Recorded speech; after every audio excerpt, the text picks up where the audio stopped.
Episode की starting में Norman और साथ में होते हैं और जहाँ पे रेने मतलब मान लिया होता है कि हाँ वही है जो मॉम का सीक्रेट स्पाई और उन्हें इन्फॉर्मेशन देता है।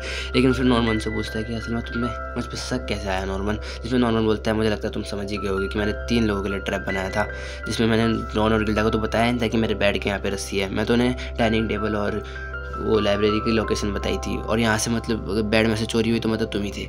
ये सब छोड़ो, मुझे ये बताओ कि मॉम को तुम पे इतनी जल्दी यकीन कैसे हो गया। मैं जानता हूँ कि तुम काफ़ी ज़्यादा समझदार हो, तुम्हें अपनी टीम में लेना काफ़ी ज़्यादा बड़ा अच्छा फैसला होगा, लेकिन मॉम को तुम पे एकदम से मतलब यकीन कैसे हो गया कि तुम उनको धोखा नहीं दोगे। मुझे ज़रा एक्सप्लेन करना। जिस पर ये बोलता है तुम सही कह रहे हो, उन्हें मेरे पे मतलब हमेशा से मतलब यकीन नहीं था, बल्कि मैं उनके साथ 6 साल से काम कर रहा था, उन्हें मेरे पे यकीन होना ही है। और फिर वो बोलता है अरे वाह, फिर तो तुम काफ़ी अच्छी इन्फॉर्मेशन के सोर्स बन सकते हो हमारे लिए।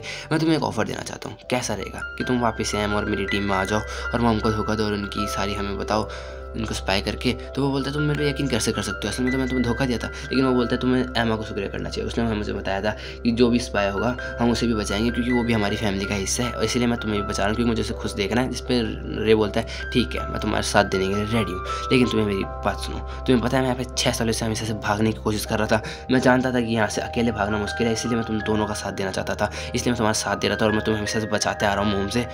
और मैंने तो इतना भी पता लगा लिया कि हम अपने ट्रैकिंग डिवाइस को कैसे तोड़ सकते हैं। तो मैं तुम्हारे लिए काफ़ी ज़्यादा इंपॉर्टेंट हूँ नॉर्मन, और अगर तुम चाहते हो कि मैं तुम्हारी टीम में काम करूँ तो तुम्हें मेरी कुछ शर्तें माननी होंगी। और वो शर्तें ये हैं कि तुम्हें एमा को बोलना होगा कि हम सब बच्चों को लेकर यहाँ से भागेंगे, लेकिन तुम उसे बताओगे नहीं कि असल में हम तीनों यहाँ से भागेंगे। तुम चाहो तो जो डॉन और गिल्डा है हम उन दोनों को भी अपने साथ लेके भाग सकते हैं। असल में तो मैं तुम्हारे साथ ही भागना चाहता हूँ हमेशा से, क्योंकि मुझे सारे बच्चे बहुत ज़्यादा बड़े बोझ लगते हैं। फिर उससे पूछता है कि तुम क्या करोगे, तो नॉर्मन हाँ कर देता है दबाव में आके, क्योंकि उसे रे को अपनी टीम में रखना था। फिर रे यहाँ से हाँ सुन के निकल जाता है एक दूसरे रूम की तरफ और उस रूम के अंदर चला जाता है, और वहाँ पे इज़ाबेला उसका इंतज़ार कर रही होती है। और वो इज़ाबेला को सारी इन्फॉर्मेशन देता है कि आज भी बच्चे एस्केप प्लान के लिए टैग की प्रैक्टिस कर रहे थे। मुझे बच्चों से उतना ज़्यादा खतरा नहीं लग रहा जितना मुझे कोरोना से खतरा लग रहा है। मैं जानता हूँ कि कोरोना को तुमने मेरे ऊपर नज़र रखने के लिए बैठाया था, लेकिन कोरोना के इरादे काफ़ी ज़्यादा खतरनाक लग रहे हैं मुझे, तो तुम्हें उससे बच के रहना चाहिए। जिस पर इज़ाबेला बोलती है तुम्हें उसकी चिंता नहीं होती है, मुझे इज़ाबेला मैं उसे संभाल लूँगी। फिर हम लोग यहाँ पे नॉर्मन को एक देखते हैं जो कि अपने किसी सपने में मतलब खोया होता है, उसे नाइटमेयर देख रहा होता है जहाँ पे उसके सारे दोस्त जो है वो मर चुके होते हैं और पीछे से जो रे होता है वो भी मर चुका होता है, उसी तरह जैसे कोनी मरी होती है। और वहाँ पे एमा भी मर चुकी होती है, और वो एमा को उठाने जब जाता है तो वहाँ पे एक मॉन्स्टर आ जाता है उसके पास, और इससे उसकी नींद खुल जाती है और उसका नाइटमेयर टूट जाता है। फिर हम लोग इनको जंगल में देखते हैं इन तीनों को, जहाँ पे अपने एस्केप प्लान के बारे में बात कर रहे होते हैं।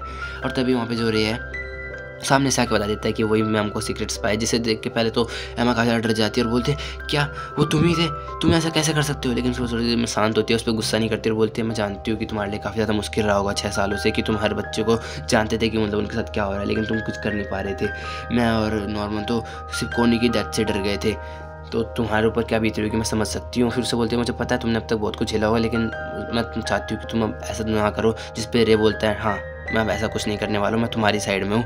और फिर हम लोग देखते हैं यहाँ पे जो डॉन और गिल्डा है वो काफ़ी ज़्यादा नाराज़ हो रखे होते हैं इन तीनों से, क्योंकि ये इनको लगता है कि इनसे कुछ छुपा रहे हैं। फिर यहाँ पे लाइब्रेरी में लोग आते हैं जहाँ पे डॉन और गिल्डा नहीं एमा और गिल्डा बता रहे होते हैं कि उन्होंने मोम पे तो कुछ दिनों से नज़र रखी थी और उन्हें उनके बारे में कुछ पता चला है। असल में मोम के बेडरूम और उनके रूम में ना वो हमेशा एक शाम को किसी टाइम पीरियड में गायब हो जाती है, और उनके यहाँ पे कोई सीक्रेट दरवाज़ा है जिसमें मतलब वो जो रे है वो बोलते हैं शायद ये वहाँ से मोम बाहर के लोगों को कम्युनिकेट करती हो। जिस पे जो डॉन है वो बोलता है फिर तो हमें यहाँ पे जल्दी जाना चाहिए, वो बहुत ज़्यादा एक्साइटेड होता है। लेकिन यहाँ पे जो नॉर्मन और रे हैं वो उसे मना कर देते हैं, बोलते हैं हमें अभी खतरा नहीं लेना चाहिए। और फिर वो लोग अपने अपने रूम में चले जाते हैं और यहाँ पे आज इनकी मीटिंग खत्म हो जाती है। लेकिन यहाँ पे जो डॉन और गिल्ड हैं वो वहाँ से मतलब अपने रूम में नहीं जाते, वो असल में मॉम के रूम के पास आ जाते हैं, क्योंकि वहाँ पे वो चाहते थे कि उन्हें कोई इन्फॉर्मेशन मिल जाए, और वहाँ पे काफ़ी ज़्यादा खोजबीज करते हैं जो भी है तुम समझ गए। लेकिन उन्हें वहाँ पे कुछ नहीं मिलता। तभी वहाँ पे जो गिल्डा है वो वहाँ पे कुछ नोटिस करती है कि जो बुक शेल्फ है उसके ऊपर वहाँ पे मतलब कुछ स्पेस है। फिर वहाँ पे वो जो बुक शेल्फ है ना उसको हटाती है वहाँ से अपने हाथों से,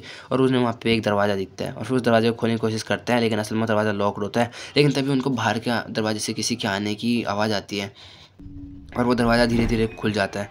और गाइज़ उस दरवाजे के पीछे कौन है ये तो आपको अगले एपिसोड में पता चलेगा, इसीलिए इस वीडियो को लाइक कर देना, सब्सक्राइब कर देना। मिलते हैं अपनी अगली वीडियो में।